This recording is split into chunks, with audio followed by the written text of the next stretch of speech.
Hey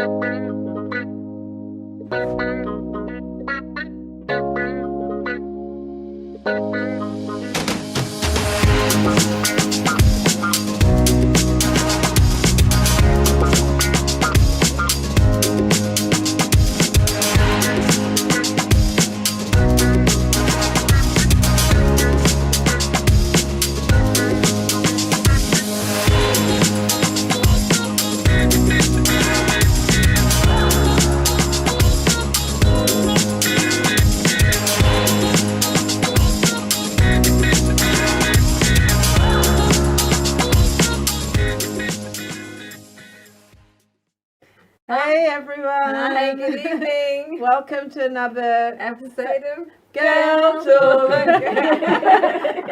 It's good to have you with us tonight. Thank you so much for tuning in. We've got a really interesting topic for us to cover tonight, so make sure you are glued to your screens, your computer, whatever device you're watching from. It's going to be a lot of nuggets shared here tonight. Absolutely. So tonight is the health episode. Yes. So we are talking everything about health. So men, don't think that you need to tune out, because this isn't just for the girls. This is also for you men too. You can glean some amazing nuggets from tonight's episode. But we have in the studio with us two qualified professional doctors. Sarah, do you want to introduce them? Yes, well, I've known these two doctors for some time. I have the privilege of also calling them friends. Most recently, they've actually become Dr. Stewart. So they've recently just got married. And we've got Dr. Tolly Stewart and Dr. Ben Stewart, who are very much newlyweds. So welcome. Thank you so much for coming in, guys. So obviously with health, women's health, it's a topic that tends to kind of be avoided. We tend to go and talk about health when everything's going wrong. So we thought it'd be really important to cover women's health, health in general, and all of those things surrounding health. But I guess it's such a broad subject. Where would we even begin? Where would we even start? What would you say to anybody that's watching today when we're talking about health? Well, hi, I'm Ben. Nice to meet you all. So just a bit of a background. So Tolu and I, we actually met over in Australia. We're both British and we trained here in the UK. I went to Edinburgh University and then worked for a couple of years for the NHS and then moved over to Australia. And I specialise in emergency medicine. So I'm doing my specialist training in that. I've got another couple of years. Yeah. And so I studied medicine at the University of Leicester, and like Ben, I worked a couple of years in the NHS here before I moved over to Australia, and there I've been working as a physician, and what that involves is going across through the different specialties and just building up my expertise in heart disease, lung cancer, and all sorts of specialties. So that's a bit about us. So a bit of a background there. But in terms of answering your question there, SJ, in terms of the general health is huge. It's it's everything we do every day. But we've had a bit of a chat about how we'd like to structure it, and we thought we could split it and do sort of the first half an hour talking about just general health and maybe preventative measures that we can do day to day, which can be for men and women. Some of them specific just to women. Given the program we've got here, and then the second half, we thought we'd just zone in on a couple of specific conditions, didn't we? Yeah, that's right. So just general health things. So I suppose the first thing that we wanted to mention to everybody is that if you haven't already, just make sure that you are registered with a GP. Your GP is your advocate for your health and is someone that you can confide in, that should be there to be able to talk to about anything, and you should be able to try and get a really comfortable relationship with your GP so that you can just talk to them about anything and feel comfortable to do so. That's interesting in itself, because when we were talking yesterday, it came up that a lot of people are not registered with a GP. No. Really? Because I thought that was what you do. Yeah, you'll be surprised actually. We've come across a lot of patients And you know, as you check in, if you're coming into hospital, they often ask where your GP is, and a lot of patients, you'll be surprised that don't have a GP, particularly a lot of young patients and a lot of young women, because I guess people feel like, well, I'm healthy, therefore I don't need a GP, or because we've all run busy lives and people put it, you know, like the dentist, that people put it to one side, you know. So yeah, you'll be surprised. And oftentimes, you mentioned about being comfortable with your GP. I think that oftentimes, and I know in the past, I've not really felt comfortable with my GP. I felt like they didn't know what they're talking about. I mean, like they look in their book for everything. But I've recently, since I moved after I got married, I actually registered with a new GP, and I think what you're saying is so important, because you know, when you have a good relationship with your GP, it's not just feeling like you're going to a stranger who doesn't understand you. And I think generally we tend to go to the GP when something's wrong. That's right. And we don't take the time to kind of establish a relationship with our GP. And I think that that's a really key point, because we do go in an emergency or when it's like, okay, something terrible is happening. No, that's absolutely. And we're all, I mean, myself, and I mean, it's interesting to talk about those that don't have GPs in the medical profession. You often find a lot of doctors haven't got GPs, which is terrible, and you have to like push them. Come on, go on. You know, diagnose yourself. When you go to a GP as a doctor, are you sitting there thinking you don't know what you're talking about, or do you actually say I'm also a doctor too? I'd say it's different for everyone. I probably like to take the approach of, you know, I obviously let them know that I am a doctor, but really the approach that you talk to me like you would any of your other patients, because you know, I might practice in a particular field that, you know, I have a lot of knowledge about, but my problem might be related to something I don't have any experience. Because I think the biggest mistake you can make is just to assume. You just assume that because you're a doctor, you know, you're fountain of all knowledge. I feel like in this day and age, though, the new GP is Google. And that's that would be one thing that we'd not say. Gonna lie, I've done it. I have Googled my diagnosed a few symptoms via Google. What do you say to that? Because I'm not gonna. I'm gonna put my hands up and say I've Googled a few times. What does it mean when this is happening? So I think the reality is that there are a lot of things that you can find through internet searches, and if you know the right areas, right places to be looking for them, you can get, you know, the information that you need. But there is a lot of information that's not reliable, and so the danger is if you're just typing it into Google, then something you might just come across an article that's not reliable. There's, you know, all the articles and the specialist information is there, but it's knowing where to go. So there are some, I mean, there were some certain websites in particular that we would recommend if you were wanting to look things up. The NHS website is brilliant. It's fantastic. It's a really great website, and even, you know, I didn't appreciate just how good the NHS website is. It really breaks it down. You can type in, you know, if you had a particular symptom or you've heard about a particular condition, you can type it in, and it just breaks it down into information that you can take. And that's certainly a reliable start. And there are other other websites. Another one that I used to use when I was working on a GP practice here in the UK is patient.co.uk. That's another one that's well recommended here in the UK. So there are a couple of ones that we would recommend. And if you're not, that's almost a place to stop. And then also, but we'd always say, you know, if you've got concern or queries, and try and if you've developed them, got a good relationship with your GP, that is something. You know, now given in the times that we're in, a lot of consultations with your GP can just be had over the phone. Just a discussion, you don't necessarily actually have to go in. You can just book a phone consultation. You know, and if you've got that good relationship, you can do that quite quickly. So we're talking about preventative health. So obviously the idea is that we prevent before an issue arises. And I think that a lot of people are guilty of not seeking medical advice or medical help until it's literally at the extreme. That's right.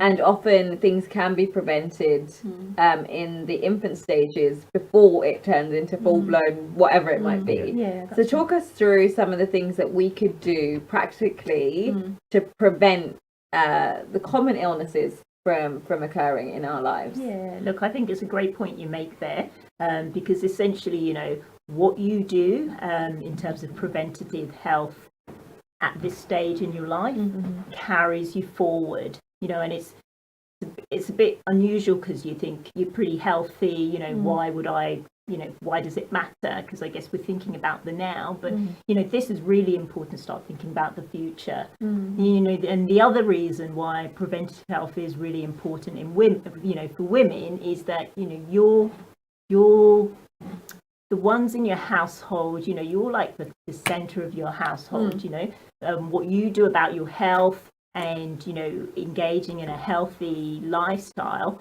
it reverberates, you know, with your partner, with your sister, with your auntie, with your children. So it's really important. So in terms of specifically preventive health, the good place to start is diet and exercise. So we mentioned the NHS website, and there's a really good article there called Eat Well, and it just breaks it down as to what are the 5 food groups that are important to maintain a healthy, balanced diet, and then what does that look like? So we're talking about fruit and veg, we're talking about carbohydrates, protein, dairy, oils and fats, and the types of those groups of food that you should be eating. And getting just a balanced diet consisting of all those 5 groups, and then fluid wise, so just making sure you're drinking 6 to 8 glasses of water a day. That's sort of the number. We should all be able, and that can come in, you know, not just in a glass of water, but a cup of tea, a cup of coffee. No, I do that. Yeah, not 8 coffees though. That's What about if it's got like a little drop of Vimto in it? Like juice. Yeah, that's all right. Look, I think in moderation, everything's moderation. No one's asking you to be a saint, and I think, you know, that has its own consequences if you're really restrictive about what you have. But we're talking about moderation. Okay, if you're drinking a litre of Vimto, you know, I think you're going overboard. But So, like juice is interesting one. Juices are like a small glass of juice a day or a smoothie and things is good because it's got some fruit in it, but there's huge amounts of sugar in fruit juices, so you don't just want to be drinking fruit drinks all the time, and smoothies or fizzy drinks or anything like, you know. So but just trying to, water is the main substance that you want to trying to get across, in addition to those other 5 groups. And then on to exercise. That's right, because, you know, it's great if you really work on your diet, but, you know, your body's made up of muscles. If you don't use it, you lose it, you know. So it's really important to try and get a good amount of exercise a day. What is a good amount? The rough amount is like 30 minutes of a workout that you're basically increasing your heart rate. So more than just a gentle stroll, but something that's actually making your heart beat a bit faster. 30 minutes a day. Yeah, roughly. So and that's sort of like, that can just be that could be a brisk walk, you know, a brisk walk, 30 minutes, or you know, a big But workout. it really makes you feel good. So I started this week skipping every morning. So I get up and I skip for 45 minutes every morning. And you feel so good. I feel really revived, and I've been juicing, and you feel like you have so much more energy. My natural thing with exercise is it's a natural release of endorphins, and endorphins make you feel good, and that's essentially, you know, in terms of, even in low mood, that's what you need. You need more endorphins, which is one of the, you know, and so exercise naturally does that. And it's tailoring it to yourself, you know. For some people, if you've got like mobility problems, even, you know, that time that you sat on the couch watching the telly between the ad breaks, stand up, do a few sit-ups, you know, up and down the chair, basically getting your body moving. And if you're, you know, for some people are very athletic and they've got to push themselves, you know, go for that 5k, go for that 10k. So it's really down to that's brilliant. That's brilliant. So it's just, you know, tailoring it to you. But not doing, it's moderation with everything. You're not doing too much too much exercise has consequences as well. And your heart is a muscle at the end of the day, and if you're going, but it's a balance, and it's just, there's no absolute right. This is the exact amount of everything, but roughly in and out. What you're taking in and what you're taking out. What's excess? Yeah, so for men we say sort of kilocalories. How do you say? Kilocalories. Kilocalories is about 2,500 kilocalories a day. And for Burning. No, total intake. Total intake.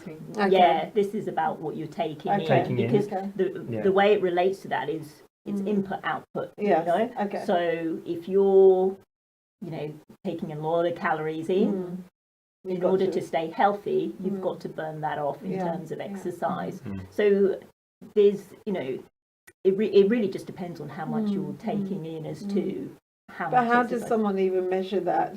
When you're looking at fast foods and a pizza or fried chicken. I think what's harder is like in a lot of black culture. How do you even measure the what foods? you call soul food or cultural food? So much carbs on the plate. There are, jollof rice. There's so much in jollof rice. Yeah, that's right. Plantain.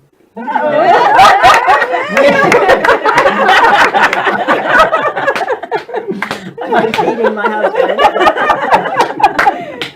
Tony could do it. Go on, name one more. Look again, when we're talking about cultural food, it is really hard. Yeah. And rice, for example, jollof rice, staple food in most Nigerian households. It's about just being a bit careful with the ingredients that you use. When you're cooking with oils, try to go for healthier oils like olive oil, sunflower oil, coconut oil, exactly. Not the palm oil then. a good general marker, because it is hard. It's not easy. There's no absolute right. I can tell you in this sort of hour just exactly right. This is what you do to be perfect, whatever. But a good marker of your general health is your body mass index, which is your BMI. And that is a marker of it not only looks at your weight but also relative to your height, and people might have heard of BMI. A BMI score between 18.5 to 25 is thought is healthy, is in the brackets of healthy, being in the healthy section. In terms of how you calculate that, it's your weight in kilograms over, divided by your height in meters squared, and that's essentially the calculation. But there's tools online that you can just. I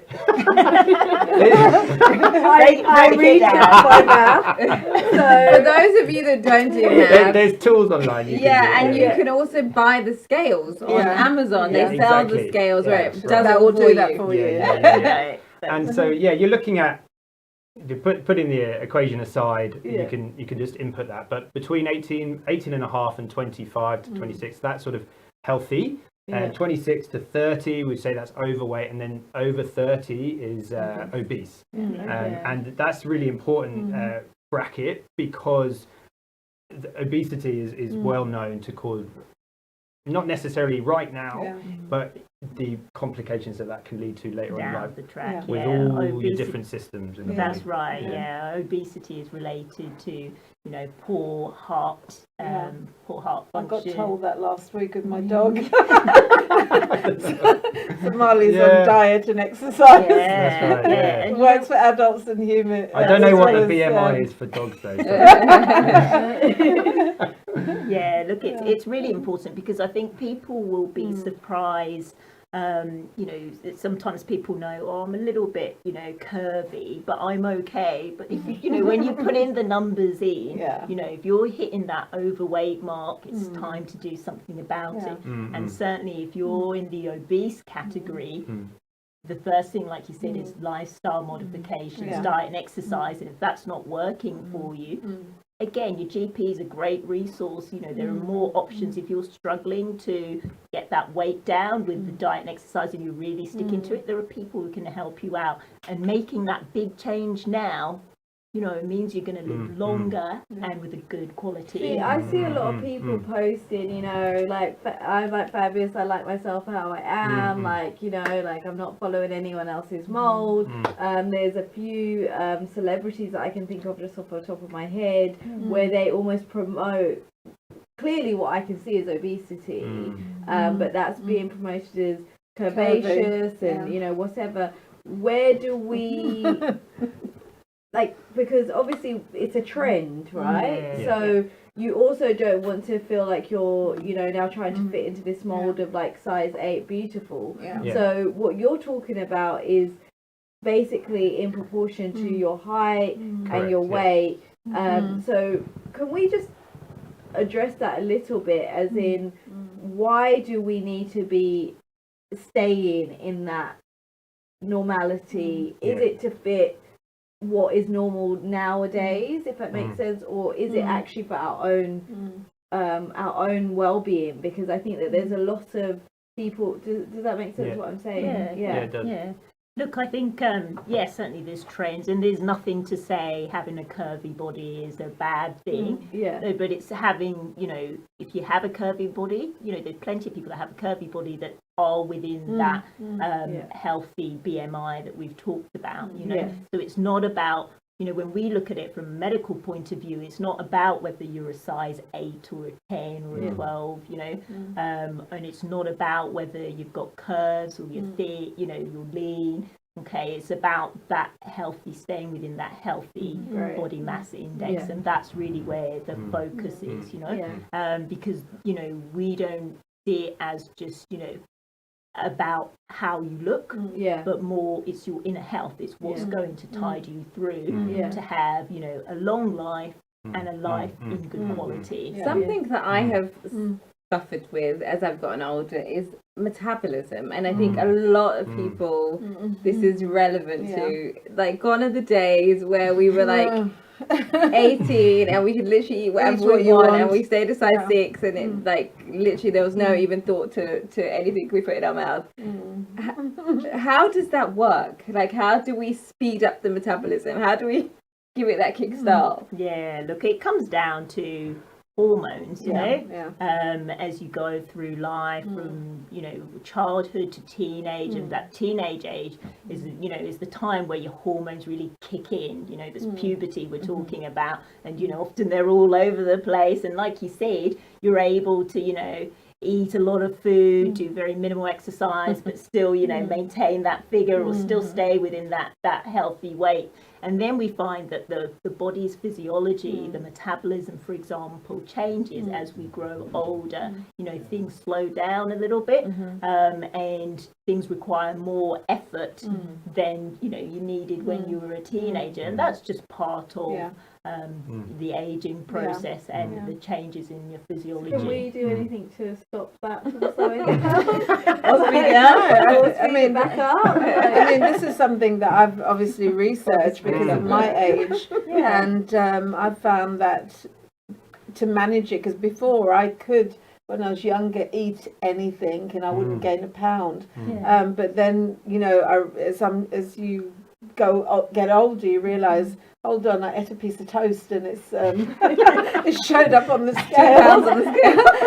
So I did some research on that, and obviously I found hormones plays a huge part, and as you go through menopause and all that, it drops and drops and drops, and it's really managing that. For me, is watching what you eat, watching how late you eat in the evenings, and having to put in the work, which you don't always feel like it, but if you don't do it, then it stays on you. So it's not a pill we can take to No. I don't want a pill that we can take. I know. Is there not a pill that you doctors off the books? Others will tell you that they're working on something, but to the best of our knowledge, there's nothing on the market. Pay good money for that. Get rich on that. But no, in general, the metabolism process is extremely complicated, but it can slow down over the course of your life, and that means you just need to do more I suppose, active metabolism, Yeah. whereby you'll do a bit more exercise to burn that off. And, More yeah. exercise, okay, as you get Just older. Exercise. Yeah. Okay. yeah. Because even just cutting back on food alone doesn't even cut it. So what is Yeah. what is the effects if I don't? So if I say as a 40-year-old or whatever, and I don't exercise, you know, I don't really watch what I eat. You know, I'm relatively slim, so you know, I fall into the BMI. Yeah. What dangers am I putting myself in by not maintaining all of the things that you've been speaking about here? So because there's a lot of people that aren't necessarily overweight but don't exercise, don't really watch what they eat, and if anything, to be honest, when you're slim, you actually you fall into the danger probably more, because I can eat and I don't put on weight or whatever, so I'm not as conscious maybe as the person that puts on weight more readily. So what are the dangers that we're putting ourselves in if we don't, because we're talking about preventative, which means that we're preventing something, right? Yeah. So what are we preventing by doing our due diligence now? Yeah, look, I'd like to answer that first, okay? It comes down to the silent killers, okay? The things that, you know, yes, like you said, you know, I'm thin, I eat what I want, I don't do any exercise, so why should I worry? It comes down to the silent killers, and one of the biggest silent killers is uncontrolled high blood pressure, okay? You're not going to particularly know that your blood pressure isn't well controlled. It's not that you feel a particular symptom. The symptoms really only start when your blood pressure is very, very high and it's in dangerous levels. Okay. And how would you know that's happening? If you've not gone to the doctors, how would you know? Well, it comes down to what we're talking about. This is about preventative health, okay? And it's very easy. It takes 2 minutes. You think you can do it in 2 minutes? It takes about 2 minutes to check your blood pressure. So, you know, if you're someone who does go and see your GP, next time you're there, just ask your GP, do you mind just taking my blood pressure and seeing what it is? Or if you don't have a GP and you've registered with the GP after listening to Girl Talk, then you can go for an initial just health screen, and one of the things that they'll do is check your blood pressure. Okay. So the symptoms, I mean, you don't necessarily feel any symptoms of blood pressure. I mean, a normal blood pressure, numbers wise, 120 is sort of the top number, and that's sort of anything higher than that, we're starting to get a little bit high. You won't feel any symptoms necessarily until that number gets to sometimes up to 200 is when, you know, in emergency, when we sometimes have patients come in and they've got a severe headache, they start getting other symptoms associated with blood pressure that's that high. But anything, you know, between that, those levels, wouldn't necessarily feel anything, but over time, slowly, that high blood pressure can start to cause damage to your blood vessels, and then complicate and cause a slightly increased risk of heart conditions and strokes and other medical problems, kidney problems and things. So it's certainly, as Toulou's saying, there are things that even if you feel physically, everything seems fine, it's important again to make sure you have a GP, getting your blood pressure checked. It's not something you have to do every day, and that's the other side of things. You don't want to become overly, you know, obsessed with checking your blood pressure. But just getting it checked. GP says it's fine. We check it again in 6 months' time. You know, as a you know, if you're otherwise sort of fit and healthy, just to check it's staying within that good bracket. Now, there's other things other than weight, as we've been discussing about, other things that specifically, again, can be affecting you internally. And I mean, one of the big categories that is really, really important, and we, you know, having worked for about 9 years now, I can say that, you know, those that are living older and living a good quality of life are those that don't smoke and drink minimal, if any, alcohol.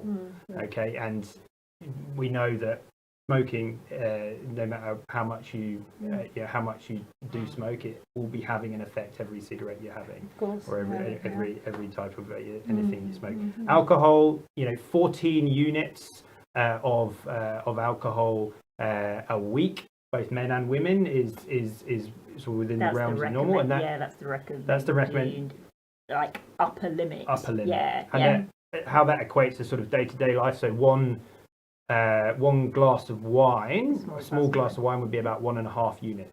One shot of liquor is 1 unit, and half a pint of beer would be about 1 unit. And so that's sort of a rough guide. We sort of know that alcohol can affect you if you take too much, you have too much alcohol, but within that bracket of sort of less than 14 units, we feel that doesn't cause those complications. And I think what a lot of people don't realise is that alcohol has a lot of calories, right? Yeah. I read something somewhere. I'd rather eat my calories than drink it. That's so right, there's a difference between do I have a glass of wine or do I have dessert? Yes. Because I think a lot of people just think it's a drink, not realising how loaded that is with calories. And different people can take alcohol in different ways, and some people can drink plenty, and they seem to be, I'm fine, and just keep doing it. But over time, I mean, one bottle of wine is 6 glasses.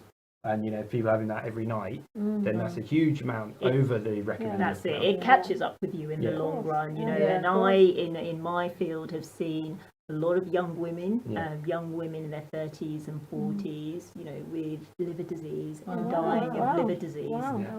People really, I think, because in society, alcohol is social now. It's very social. It's very social, and people don't seem to know how to enjoy themselves anymore. That's right. They have to have without alcohol. Yeah. And so it's really heartbreaking seeing a lot of these young women with liver disease, and it's not just them; it's the people around them that it affects as well. So we feel really strongly when it comes to substance abuse, excessive alcohol intake. We talked about smoking as well. And then any other drugs, just don't take any drugs because there are complications from all these different types of drugs that there's been youngsters who you can have. Someone who's taken a small amount of ecstasy can have a sudden heart attack, no matter how healthy you are. That can happen. What about weed? Because marijuana. Yeah. Sorry. Marijuana. What about marijuana? Because you've got tea bags of it. Some people take it as medicine now. Yeah, but I think it's separating because there's CBD. You see a lot of CBD drops and that's right. Gummy bears and there's all sorts. Apparently it's meant to really relax you. It's the most recreational drug, right? So it's the one that you can even walk down the street and you'll be like, you can smell it. So I think the first thing to distinguish is what commercial marijuana is and medicinal marijuana. The other thing that is really important to stress is these marijuana is a drug and it's working on receptors in the body, and so it can have different effects, and there are some people take it for particular side effects, and from a medicinal point of view, it's used. It can be used in malignant pain, so pain related to cancer, in that effect. And each country's got their own laws and their own rules and regulations, that they've got to adhere with, because ultimately, it can be a substance of misuse. So the third thing I'd say about that is that everyone is different. And everyone responds to drugs in different ways. So people, as a group of youngsters, for example, some people might feel sort of the euphoria and what they perceive as the positive benefits of marijuana, and then some people, particularly the young and quite fragile mind, marijuana can really have psychological effects, conditions such as schizophrenia and result from that. Because a lot of young black men smoke take, and women. So is that so smoking it, that's going to have effect on your brain? Yes. And so that's what's considered as the high, right? So absolutely, that high is where it's actually damaging you. So it's like Tolu was saying, everyone is different, and some people will be able to take some of these marijuana and feel the high and just sort of feel relaxed and not feel like there's any other complications that come from that. Someone else can take that same amount and get schizophrenia from it. Wow. So it can have, you can have completely different effects on and it has benefits in medicine. So it is prescribed in certain circumstances for nausea and vomiting and for pain in certain malignant conditions. So cancer. In cancers. But in general, the advice would be not to take any of these things recreationally, because some people, it's like, you hear of those people who smoke for their whole life and they don't get any cancer, okay? But they are having an effect on their body in some way, shape, or form. Yeah. And someone taking marijuana, even if they're only having that high, they are having an effect on their body. That high they're having is because it's stimulating, some receptors in the brain,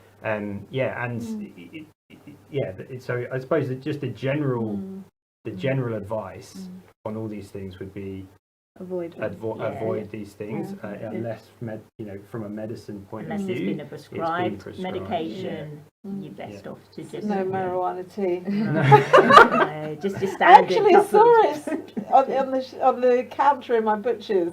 I think it's like, we really filtered down one. Yeah. I don't think it's like the strong stuff.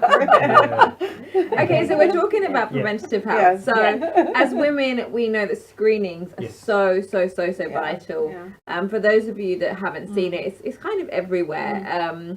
A lot of smear test campaigns are out at the moment because a lot of women suffer from cervical cancer, and obviously having a smear test regularly is a great way to obviously prevent this from happening. Again, with breast cancer screenings, talk us through a little bit the importance of screenings as a woman. Yeah. So look, the purpose of a screening program is to pick up those that might be at increased risk of a particular condition. So you're screening what seems on the surface a healthy population, okay, and you're trying to identify if they are at higher risk, okay. So the important thing as well to say is no screening test is 100%, okay. There are false positives, there are false negatives, okay. But what's really important, and like you mentioned, the two sort of big screening programs for women are cervical screening for cervical cancer and breast screening. And it comes down to what we were saying before, preventing something, picking it up in the very early stages, okay, before it becomes a problem. That's just great. It's just preventing you from developing, a cancer that could take your life, basically. And I And know most women actually avoid their smear tests. Yeah, that's right. The It's really not that bad. And you It's actually shove not it in bad. a drawer. I think, somewhere. That's right. That does happen. So in the UK, for cervical screening starts at the age of 25, and when you get that letter through on your 25th birthday, just go to the appointment. I know, people use the excuse that you're just too busy. You'll find actually there are a lot of GPs that have, particularly set days or do later appointments as well. So there's no reason, you can't use that as an excuse. You can get there. They're being flexible for you. The other thing as well is, I guess people are worried about, showing their intimate self to the GP. Down below, women get nervous about that, and you know what, your GP and all doctors, you sign an oath, you're a professional, okay. No one's sniggering, no one's comparing, no one's, and also GPs are people themselves. Even the GP, female GP also goes for the screening, and ultimately it's about preventing the serious stuff, and it's shown to work, and it's shown to the majority of, sorry to interrupt, but the majority of women that have their screening, that they'll come back with negative results, and you wait another 3 years. You get them every three years, up to the age of 50, and then I think it goes to every 5 years. But yeah, the majority of people, it will come back negative, and you think, oh, why do I do that sort of thing? But it's better to know. exactly, early. yeah, and every now and then someone will will pick it up. That otherwise you would have no reason to know that this was hiding, and then you can go to the next stage of getting that looked at further, and if necessary, that bit of the the cervix removed, and then that's it. Move on, and yeah. Yeah, but I can't stress how important it is. So I go for my regular smear test, and I remember once having an irregular cells. And then I was referred, but I think what people don't realise is those irregular cells left unchecked can obviously then that's what can develop into cancer. That's right. So it's so important that a lot of you may know in the media there was that lady Jade Goody who was very, very young. We've got that Sarah Harding at the moment from Girls Aloud. Considered as being very, and I think that's the misconception a little bit that I'm very young, so this can't happen to me. This happens to older women. It's so important that if we leave those things unchecked, ignoring it is not dealing with it. And we're in a very privileged position now that we actually have these things in place. They're there for a reason. They're not they're not there to make life more complicated. They're because they know that if they weren't there, these things were young women's lives will be being lost early compared to the treatment. I mean, this is far less invasive. That's right. Absolutely. Because my dad had cancer, and the your whole life now it revolves around that, whereas if something is detected and treated early enough, that's it. And look, when we're talking about cervical screening, what does that involve? You go to your GP and they do a speculum exam, so it's an instrument that they use. They just ask you wear a skirt. I think a skirt's a good thing to do, and just to take your underwear off. They put in the speculum. There's some initial discomfort, but that's short-lived, and then they take the samples, and then it's done. Honestly, it takes less than 2 minutes. And you could be saving a life. That's right. Should we get on to some of the other running out of time? So I suppose the only other quick screening would be breast screening, and that's something else that women should be checking for any lumps, bumps in their breasts regularly, and they can do that themselves or their partners. Once a week? Yeah. Yeah, I think once a week is once a week is good. It's not something. How do you know what you're looking for? So anything abnormal that you feel. I think it's the way you use your fingers as well. It's important. Do you want to tell them how to? Yeah. Do you want to do that?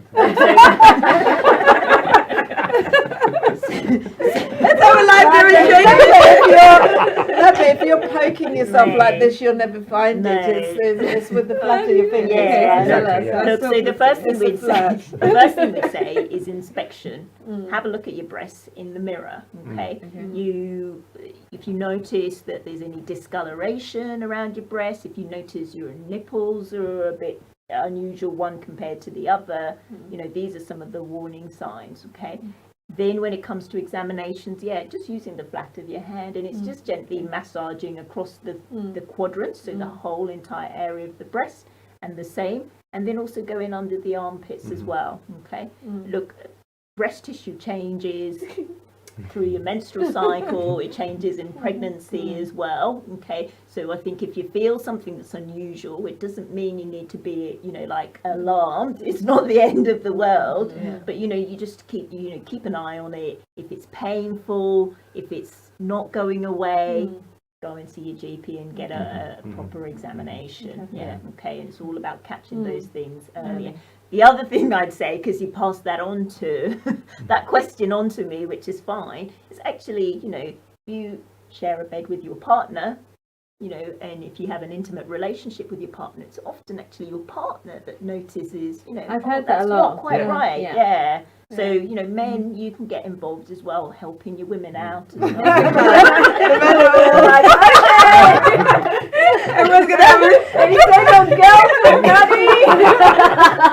Daily checks. Weekly.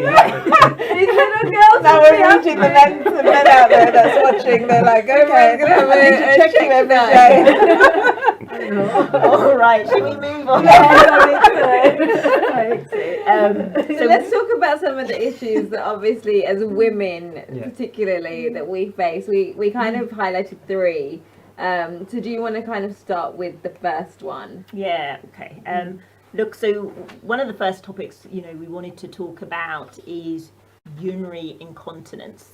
So what does that mean? It means the involuntary action of passing urine. So you're not controlled, it's uncontrolled loss of urine. And the reason why we wanted to talk about it is it's surprisingly a condition that affects more women than you think. And whilst we're not able to give you hardcore statistics as to how many women it involves, a lot of women are silently suffering with this condition. And the other thing that's really important is no one wants to talk about it because it's embarrassing. No one wants to talk about, I wet myself, I didn't make the toilet. As adults and as women as well, we're very personal about those sorts of things. And what we'd like to say, on this show is that it's important that we do have that conversation. And it's important to know that you're not the only woman out there who's experiencing this. And this occurs a lot after, especially when you've had a baby. Multiple children. I remember going on the trampoline. You feed yourself. I remember going on the trampoline. Anyone who's had a baby, don't go on a trampoline straight afterwards. Why do you want to trampoline after you just had a baby? Ashley's probably like a toddler. But you don't realise. For some floor people, is weakened until it's a thing. Obviously, unless you've kind of been through that process, you don't realise the importance of your pelvic floor muscles. That's right. And how much it's weakened by having a baby. Right. So there's certain risk factors. Bring it back a step in terms of incontinence, urinary incontinence. There's two sort of main types. There's stress incontinence, we call it, and urge incontinence. So stress incontinence is where you're incontinent of urine under anything that's causing extra stress on even laughing, laughing, coughing, probably it was when you were laughing on the trampoline, jumping on a trampoline. I'll never forget when I was pregnant with Maya and I sneezed and I just said to Jason, I just wet myself. And it's really humiliating. So that looking at the anatomy of what causes that stress incontinence, which is due to this, is the sphincter of the urethra. The urethra is the tube that takes the urine from the bladder out into the world. That sphincter at the end of that is weakened. So that it's that muscle, ring of muscle that's meant to keep it closed when you want to keep it in. And that weakening can happen over. If you've been pregnant before, if you've had multiple pregnancies, if you've had any vaginal births,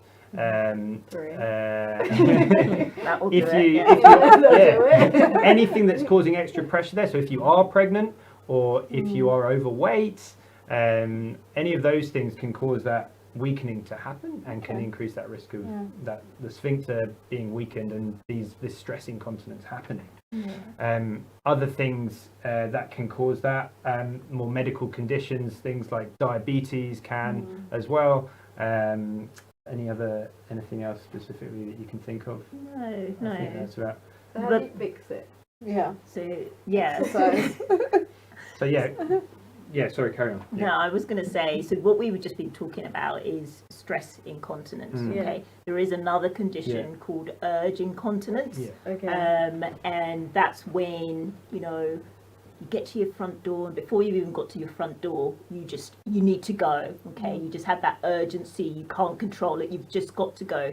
And that happens to a lot of women, and it can cause that psychology where you're constantly thinking, you're out shopping, you need to know where the toilets are, because it might be that you suddenly have that urge and you've got to make it to the toilet, and that comes with, that's a problem there with the bladder. The muscle in the bladder it's unstable and it can contract very quickly, and then then you pass urine out that way. And the reason I stress that to answer your question, is that there are different treatments depending on whether you've got stress incontinence or whether you've got urge incontinence. And some people have both. They have mixed, and the cause, That's true. the causes for the risk factors for stress for urge incontinence are similar, aren't they? To urge. So all this. What's funny? I have to go back to wearing nappies. No, I've had friends joke about it. A lot of the times as women get older, and they talk about making like a little pad out of toilet tissue when they go to the bathroom, because they expect that if you laugh too hard or anything can trigger that, and that's really unfair. So when it comes down to treatment, the way we look at things from a medical point of view in any condition is conservative management as a first. What are the non-invasive things that you can do to tackle that particular condition? So when we're talking about both stress and urge incontinence, so review your fluid intake. Okay, we started off by saying 6 to 8 glasses of water. You might want to cut that down to 3. No. Yeah, 6 days is good. Look, but not like above that. It just depends at the time that you're drinking it. Are you having your 8 glasses all in one go? Or you spread it across the day, exactly. or are you having it just before you go to bed, for example? So you're reviewing your fluid intake is the first thing. And also then caffeine intake as well. Caffeine can cause that increased activity of your bladder, which is why you sometimes feel that when you drink a lot. I get that with tea. And tea's got caffeine in it as well. I get that more with tea. If I drink tea, it's like every minute you want to go bathroom, whereas I can drink coffee and I don't get that reaction. They're both. They've both got the caffeine, and it will probably be the caffeine that's causing it. I think tea actually has more caffeine than coffee is in certain teas, so that might be the reason. But sorry, Karen. So we talked about your fluid intake. The other thing that's important as well is we laughed and joked about it, not quite your tissue between your pants, but there are continence pads. You can find them in the store. I think Tenor Lady is one brand that's quite publicised. No, I'm sorry. It's just it's just like that sounds like the worst thing ever to get to that stage. I'd rather find out what can I do to prevent getting to the stage where I'm wearing incontinent pants. So the things, so I suppose that's if it's a problem and you're finding having accidents, things like that possibly what you need to do in the interim until you build. Your doctor can't fix it.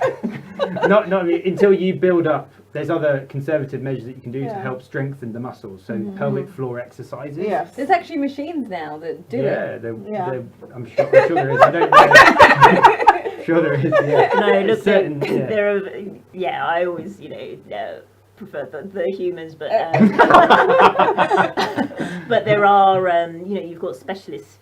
Physios who are training. It's basically rehabilitation for your. But I know one of the exercises is just like you clench. That's right. Like you can do that at work. You can do that watching TV, and it's just working the muscle, just the same way you'd work a bicep, and it's that simple. You're training the muscle to get it strong again. You can sit while you sit watching your TV program or at work, wherever, driving. It's just being conscious and getting into the habit. What muscle? The pelvic floor muscle. So like the muscle when you want to go toilet, you automatically clench those muscles because you want to hold it till you make it to the toilet. Those muscles.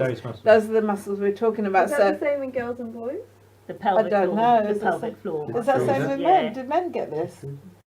Do men get this? Muscle in the bladder. Look, that's a good point. Actually, I've never really thought about it. But certainly, these men have pelvises too, and they do, have muscles that support the pelvis as well. I don't know about that same contraction feeling that women get, but certainly. How do men hold it if they want to go? Just those muscles, clench those muscles. So it must be the same thing. Okay, we're almost out of time, We've got guys. literally 8 minutes, guys. Yeah. Okay. So I suppose quick other things in terms of other measures that you can do after pelvic floor exercise. There are medications for for urge incontinence that can relax the muscles in the bladder. There are certain sometimes prescribed. Those are prescribed, and then finally there are surgical techniques that can, if it's really debilitating, can't control it. There are surgical techniques that can be had for both stress and urge incontinence. So the bottom line is you're not alone with these symptoms. It affects many women, okay, and there's something you can do about it. Absolutely. You don't have to live with that embarrassment or that shame. You know, you can go see your GP, who's your gatekeeper of your health, and they can refer you to the appropriate specialist. Yeah, that's good. That's good. Okay, so what's the next? Should we quickly touch on the other topic that we were thinking is very relevant for women in particular is fibroids, uterine fibroids. So essentially, What are fibroids? what are fibroids? Fibroids are a benign tumour of the uterus.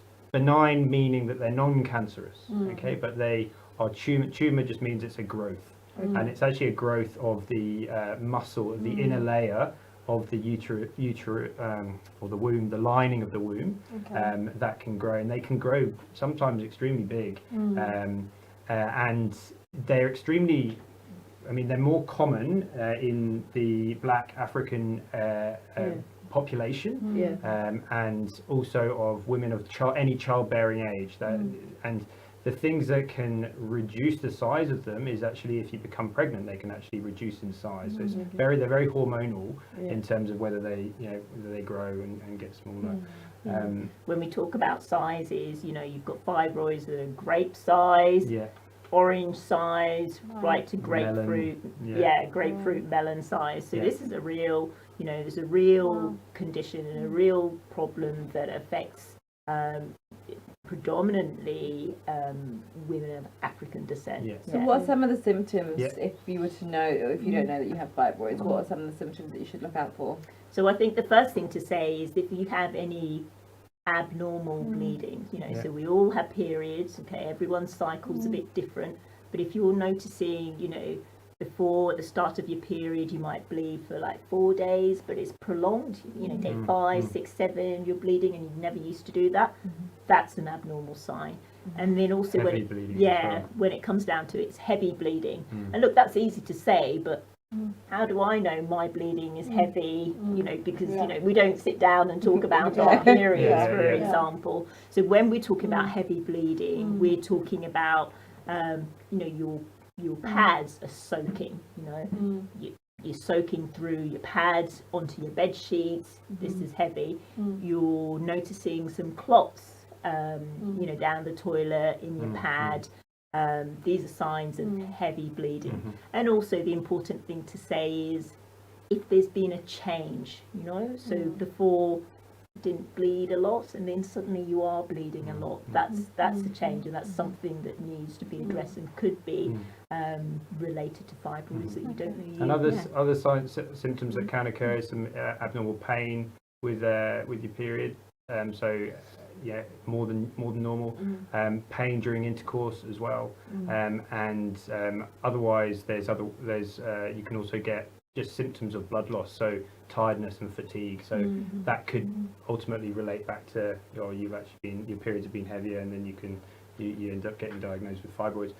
Ultimately, fibroids in terms of treatment, they more often than not people can just live with fibroids, and if they're not causing any problems, then that's okay. You can just continue as you are. But if they become a problem in terms of excessive bleeding or pain, discomfort, then it's often surgical removal that's the way forward. And look, the definitive treatment for fibroids is a hysterectomy.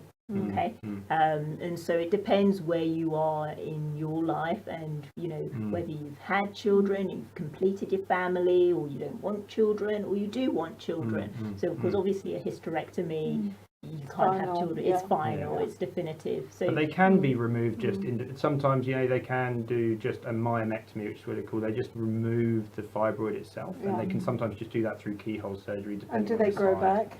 They can do, but Okay. yeah, sometimes not. Yeah. Okay, Okay. I've got Yeah. a couple of questions. Yeah. Do you want to ask those questions? Yeah.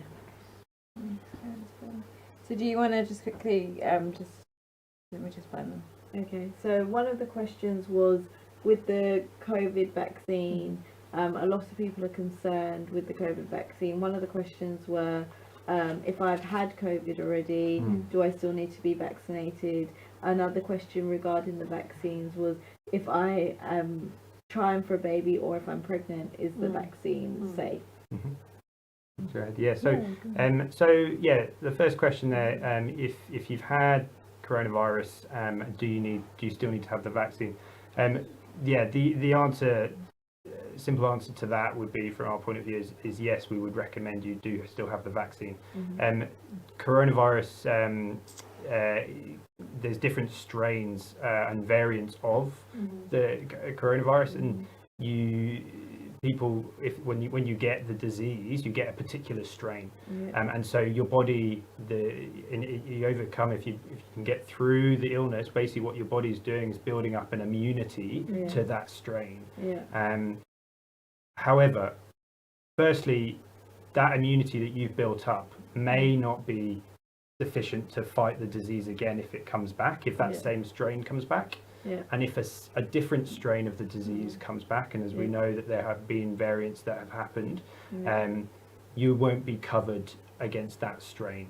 What the vaccine does, it's basically it's developed against, and I'm not sure exactly how, but I think it's more than 40 different strains of coronavirus that they've developed to be in that one vaccine, so that once you take that vaccine, you should be able to build up immunity to all those different strains, and so it gives you more cover, essentially. So And the pregnancy thing? Yeah, look, the pregnancy thing, it's always going to be very difficult because these vaccines, drugs, haven't been tested on pregnant women. It'd be unethical, to do that sort of trial, first of all. And I think the important thing is really to go and see your GP. Everyone's situation is a bit different. Everyone's body is a bit different as well. And, sometimes when we as doctors look at very serious conditions, it's asking whether being really unwell from coronavirus and being hospitalized because of coronavirus, ending up in ICU because of coronavirus, it's weighing that risk versus potential risks associated, that may be associated with the vaccine or not. And it's that balance, and there's no one out there who's going to be able to give you a 100% answer at the moment, because we're just in the very early stages of the efficacy of the vaccine, and if there are any side effects and what they are. I think if you find yourself in that situation and you're really concerned, I'd pop down and see your GP, and they'll be able to help you or direct you to specialists there. And so we're out of time, but we did have one question about multivitamins for skin and what was it? Skin, hair, and something else. Danny's got it somewhere in her phone. Just quickly, can you just give us, and as fatigue. we close out, and fatigue? So what's the deal with multivitamins, really quickly? Yeah, look, so I'd say, the best thing is actually getting direct from the source. So having a healthy, balanced diet, like we talked about, should cover you for a lot of the vitamins. Vitamins there are supplements, and there are certain situations where actually your intake is not enough and you need to top it up with supplements. So for women who are pregnant or thinking about pregnancy, folic acid is a really important supplement, vitamin that you should get over the counter. Your GP will recommend it, and you should take that.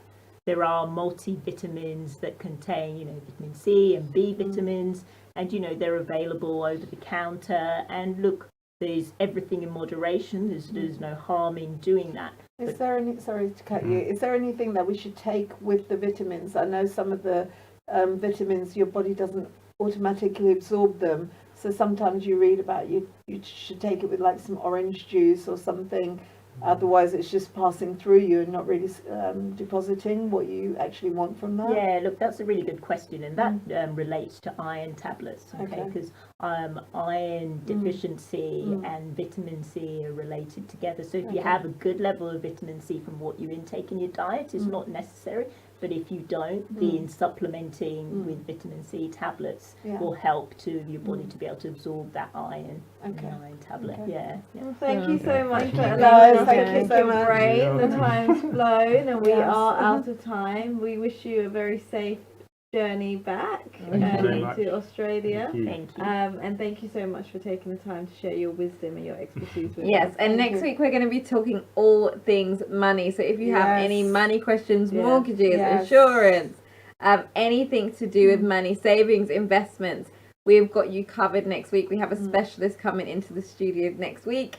But until then, we hope you've enjoyed another episode of Girl Talk, and we will see you all next week. Good night. Have a great week. Good night, guys. Good night.